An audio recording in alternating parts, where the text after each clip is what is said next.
Hey guys, this me Hasan and welcome to my channel Hasan academy. तो हम लोग इस चैनल में जनरली फार्मा टॉपिक पे बात करते हैं, बट एक टॉपिक है जिसके लिए काफ़ी एक दो बच्चे ने ईमेल किया था कि मैंने इस टॉपिक पे क्यों वीडियो नहीं बनाया या फिर कब बनाऊंगा। तो फाइनली आज हम लोग बात करेंगे रिगार्डिंग एग्जिट एग्जाम के बारे में।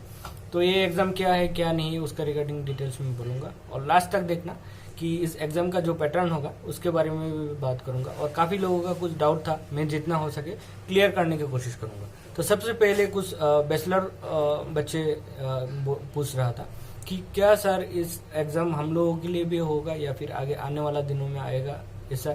तो देखो, बी फार्म के बच्चे के लिए ये एग्ज़ाम इन फ्यूचर आएगा कि नहीं उसका तो मुझे पता नहीं, बट अभी तक ऐसा कोई नोटिफिकेशन नहीं है कि फार्मेसी के बच्चे को भी इस तरह का एग्जाम आएगा या फिर ऐसा कुछ। तो ऐसा कुछ अभी डरने का नहीं है, अभी बस अपना स्टडी करते रहो।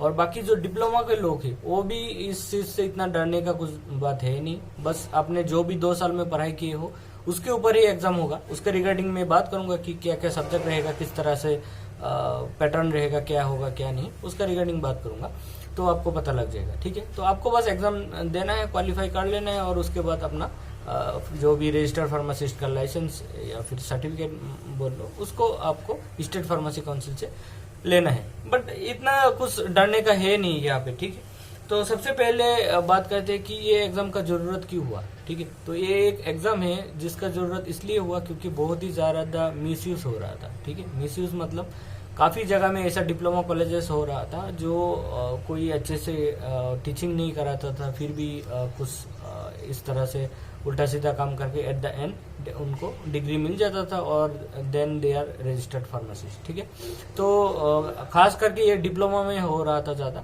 क्योंकि बैचलर लेवल का कॉलेज के लिए बहुत सारे कुछ गाइडलाइंस होता है, बट डिप्लोमा लेवल इजीली शुरू कर देते हैं बहुत सारी जगह में। ठीक है, चाहे आप बैचलर करो या फिर डिप्लोमा करो या फिर बैचलर के बाद मास्टर करके आओ, बट आप एक रजिस्टर्ड फार्मासिस्ट ही हो। जो गवर्नमेंट फार्मासिस्ट का जो भी क्वालिफिकेशन है वो डिप्लोमा से ही काम चल जाता है, डिप्लोमा लोग इजीली वहाँ पे काम कर सकते हैं। तो कहीं ना कहीं बहुत सारे लोग इसलिए भी डिप्लोमा इजीली इधर उधर से मैनेज करने लगा था डिप्लोमा की डिग्री, ताकि वो बाद में अगर उनको कुछ दूसरा कुछ नहीं भी करना है एटलीस्ट अपना स्टोर तो खोल सकते हैं। ठीक है, और ड्रग स्टोर खोलना कोई छोटा चीज़ नहीं है, उनमें भी बहुत ज़्यादा प्रॉफिट होता है। ठीक है, और काफ़ी लोग उसको इग्नोर करते हैं, बट ये एक बहुत ही अच्छा इनकम सोर्स हो रहा है आज के टाइम में। तो देखो, तो यही एक रीज़न है कि मिसयूज हो रहा था जिसके लिए एग्ज़ाम कंडक्ट कराने की जरूरत पड़ गया। ठीक है, तो पीसीआई ने फाइनली ये डिसाइड कर लिया है कि एग्जिट एग्जाम होगा, और जो बच्चे ये एग्जाम क्वालिफाई कर पाएगा उनको ही लाइसेंस दिया जाएगा और बाकी लोगों को नहीं दिया जाएगा। अब देखो, ये एग्जाम कितना बार होगा, साल में दो टाइम होगा, ईयरली 2 टाइम्स, और इस तरह से होता रहेगा।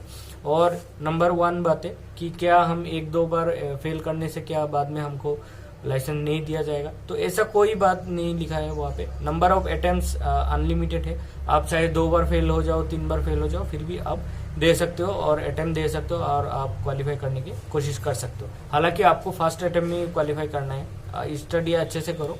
डिप्लोमा होने के बाद ही तुरंत ही एग्जाम दोगे तो आपको मेरे हिसाब से ज़्यादा फ्रेश रहेगा और तुरंत ही आप अपना लाइसेंस वगैरह जो भी है वो सब ले सकते हो जल्दी जल्दी। अब देखो, इस एग्जाम के लिए क्या क्या सब्जेक्ट से क्वेश्चन आएगा।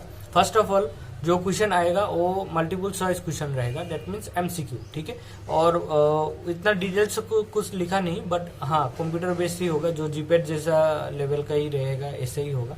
आपको बस क्लिक ही करना है, वही होगा। एमसीक्यू मतलब वही होता है। आजकल वो पेन एंड पेपर मेथड तो ऑलमोस्ट नहीं हो रहा है, 2-4 एग्जाम हो रहा है, बाकी सब कंप्यूटर में शिफ्ट हो गए। तो ये भी आप बोल सकते हो कि कंप्यूटराइज ही होगा। ठीक है, सीबीटी मोड। और उसके बाद देखो सब्जेक्ट क्या क्या रहेगा, मैं यहाँ पे सब्जेक्ट बोल दूंगा जो आपका डिप्लोमा में मिला है सब्जेक्ट वो सभी है, फिर भी मैं एक बार बोल देता हूँ क्वेश्चन कहाँ से आपका आएगा, सबसे उस हिसाब से आप अरेंज कर लेना।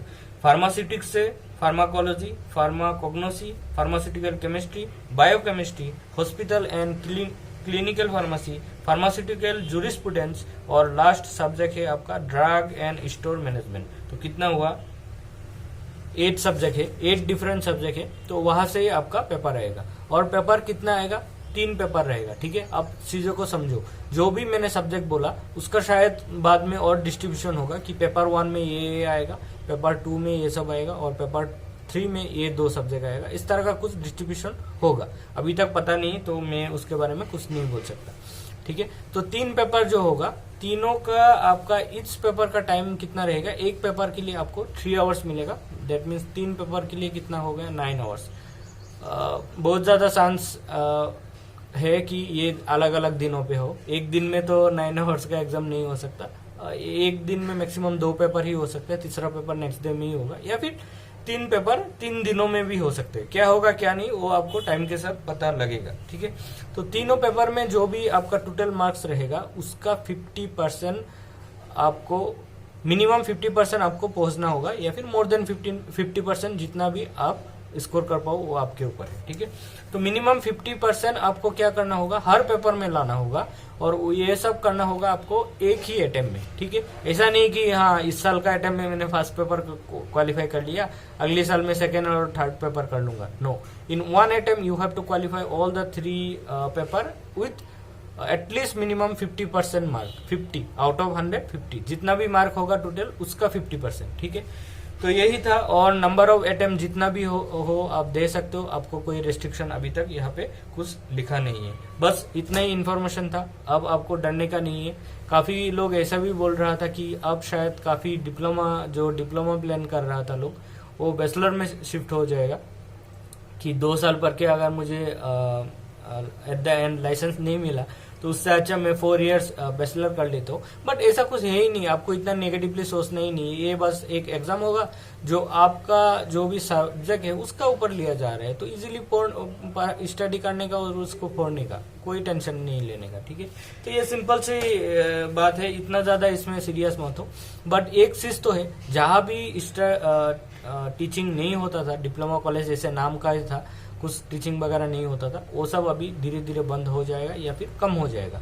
होना भी चाहिए, क्योंकि देखो बंद होगा ये किस लिए मैं बोल सकता हूँ, क्योंकि वहां पे अगर आपने कॉलेज ज्वाइन किया और ये सब जो भी इतना सब्जेक्ट है, सब फार्माकोलॉजी हो गया, स्यूटिक्स हो गया, ठीक है, बायोकेमिस्ट्री हो गया, अगर आपको ये अच्छे से टीचिंग नहीं कराएगा तो देयर इज नो वे कि आप इसको एट द एंड 50% मार्क लाके पास कर लोगे, ठीक है। नहीं कर सकते आप, इतना इजी नहीं है। और जब बच्चे वहां से 2 साल करने के बाद उनका एग्जाम ही पास नहीं होता, एग्जिट एग्जाम पास नहीं होता और उनको लाइसेंस नहीं मिलता, सबका टारगेट क्या रहता है, लाइसेंस रहता है। हाँ, कुछ लोगों का नॉलेज भी रहता है, या फिर जो भी अलग जॉब है, तो लाइसेंस आपको नहीं मिलेगा तो आप क्यों जाओगे। तो उस तरह से धीरे धीरे वो सब कॉलेज अभी बंद हो जाएगा। काफी सारे कॉलेजेस है, जो कॉलेज एक एरिया में है, सपोज नॉर्थ ईस्ट का किसी एरिया में है, असम में या फिर कहीं भी है, बट उसका कुछ इधर का दूसरा कॉलेज से लिंकअप है, तो इस तरह का कुछ करके वो लोग मैनेज करते हैं और एट द एंड बच्चे को लाइसेंस मिल जाता है,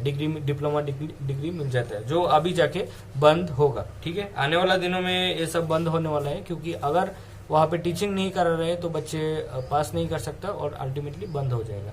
और मुझे जितना लगता है पीसीआई ये डिसीजन अच्छे लिया है, और ऊपर से जो ये मुझे लगता है थोड़ा बहुत मेडिकल काउंसिल से कॉपी किया जैसा लग रहा है। कोई नहीं, कॉपी भी किया हो तो अच्छे काम के लिए किया है, क्योंकि वहाँ पे भी आपको पता रहेगा, किसी भी कंट्री से एमबीबीएस करके आ जाता था पहले और यहाँ पे आके प्रैक्टिस करता था, बट अभी ये बंद हो रहा है। आई मीन यहाँ पे आने के बाद आपको कुछ एग्जाम होता है, वो सब क्वालिफाई करने के बाद ही प्रैक्टिस करने दिया जाता है। तो ये it's a good step definitely, but बच्चे को इतना ज्यादा टेंशन नहीं लेने का इस एग्जाम के लिए, क्योंकि ये आप इजीली क्वालिफाई कर सकते हो। और जो बंदे qualify I mean diploma complete हो गया पहले, उनको भी टेंशन नहीं लेने का, क्योंकि उनको फिर से देना है ऐसा कुछ नहीं लिखा।